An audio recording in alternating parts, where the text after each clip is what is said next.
అందరూ కూడా ఖచ్చితంగా ఎప్పుడు అవకాశం వచ్చినా అప్పుడు మళ్ళా కేసీఆర్ వెంటనే నడుస్తున్నారు, కేసీఆర్ వెంటనే ఉంటారు. కాబట్టి వాళ్ళ గురించి మాకు బాధ లేదు. ఇది రెండో విషయం చెప్పారు. పల్లారాజేశ్వర రెడ్డికి కేసీఆర్ గారి దగ్గర చక్రం తిప్పడం, కేసీఆర్ గారి దగ్గర ఎవరు చక్రం తిప్పారు? కేసీఆర్ గారి దగ్గర కేసీఆర్ చక్రం తిప్పుతారు. కేసీఆర్ ఎవరిది ఏం వినాలో వినేంత వరకే వింటారు, ఎంతవరకు అందులో సంగ్రహించాలో అంతవరకే సంగ్రహిస్తారు. అది రాజేశ్వర రెడ్డి గారు అధికారం నడిచినన్ని రోజులు, మన పవర్ ఉన్నన్ని రోజులు చక్రం తిప్పడం, ఒక్కరి చేతిలో కేంద్రీకృతం అవ్వడం బాగానే కనిపిస్తుంది.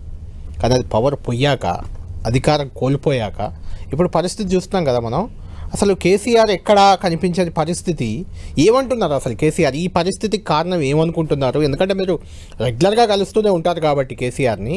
అసలు ఎందుకు ఇలా పార్టీ అయింది, ఏ రకంగా మనం ముందుకెళ్ళాలి, ఇలాంటి కార్యాచరణ. ఆయన గతంలో ఉద్యమ సమయంలో కూడా కొద్ది రోజులు మౌనంగా ఉండేవాళ్ళు, కొన్నిసార్లు బయటకు వచ్చి అగ్రెసివ్గా ఉండేవారు, తర్వాత మళ్ళీ మౌనానికి వెళ్ళేవారు, అలా జరుగుతూ వచ్చేది. ఇప్పుడు ఏంటి కేసీఆర్ ఏమనుకుంటున్నారు, ఎలా ముందుకెళ్ళాలనుకుంటున్నారు, కేసీఆర్ స్ట్రాటజీ ఏంది ఇప్పుడు? కేసీఆర్ గారి గురించి నాకంటే ఎక్కువ మీకు, ఎందుకంటే మీరు ఉద్యమ కాలంలో కూడా రిపోర్టింగ్ చేశారు. ఉద్యమ కాలం కంటే ముందు నుండి కూడా అప్పుడున్న తెలుగుదేశం పార్టీలో ఉన్నప్పుడు కూడా ఆయన యొక్క విధానం అదే విధంగా ఉండేది. 2001 నుండి 2014 వరకు కూడా అనేక సార్లు విజయాలు వచ్చినాయి, పొంగిపోలే, అపజయాలు వచ్చినాయి, కృంగిపోలే. ఆయన యొక్క ఏ విధమైన ప్లాన్ వేస్తారు, ఎట్లా వేస్తారు అనేది మెజారిటీ టైమ్స్ ఆయన సక్సెస్ అవుతారు. కొన్నిసార్లు అపజయాలు ఉండొచ్చు. ఇవాళ తెలంగాణ సాధించడంలో భారతదేశంలోనే అత్యంత ఎక్కువ ఆయన యొక్క మెదడు కరిగించి ఉద్యమాన్ని నడిపి ఉద్యమాన్ని విజయాలు తీర్చింది అలా కేసీఆర్ గారు. కాబట్టి ఎవరు కూడా తక్కువ చేస్తే ఆయన తక్కువేటోడు కాదు.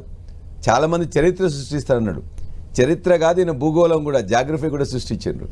కాబట్టి చరిత్రకారుడే కాదు, మొత్తం కూడా తెలంగాణ భౌగోళికం ఏ విధంగా ఉందని చెప్పిన అదే కదా. ఇప్పుడు బీఆర్ఎస్ కానీ కేసీఆర్ కానీ చరిత్రగానే మిగిలిపోబోతున్నారా అనేది ఎట్టి పరిస్థితుల్లో కాదు. వారు ఎప్పుడు కూడా అది మేము కంటిన్యూ చేస్తున్నాం.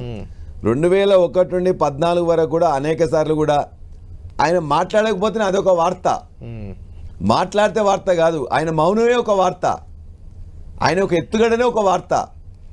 ఆయన ఒక మాట మాట్లాడితేనే ఇవాళ అసెంబ్లీకి వచ్చి కూర్చొని ఒక 2 మాటలు మాట్లాడిండు. ఆ 2 మాటలు 2 నెలలు తిరిగినాయి మొత్తం కూడా. అలా ఏమున్నదని చెప్పేసి ఆయన మాట్లాడిన దాన్ని బట్టి. కాబట్టి అత్యంత విజ్ఞానం కలిగిన వారు, చాలా ఇంటలెక్చువల్గా ఆయన ఎత్తుగడ చేసిన బ్రహ్మాండం చేస్తారు.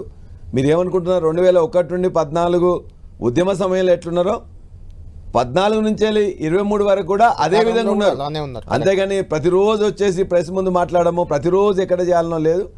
ఆయన యొక్క విధానం అదే, అట్లానే ఉంటారు. ఇప్పుడు కూడా ఈ 9 నెలల్లో మీరు ఏమనుకుంటున్నారు?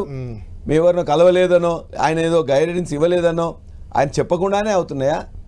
ఎలక్షన్లకు ముందు, పార్లమెంట్ ఎలక్షన్స్ అప్పుడు 15 రోజులు ఖచ్చితంగా అవసరం అనుకున్నప్పుడు వచ్చి తిరిగారు. అంతకుముందు ఎప్పుడైతే మాట్లాడాలనుకున్నారో మాట్లాడినరు. మొన్న ఒక రోజు అసెంబ్లీకి రావాలనుకున్నప్పుడు వచ్చిండ్రు.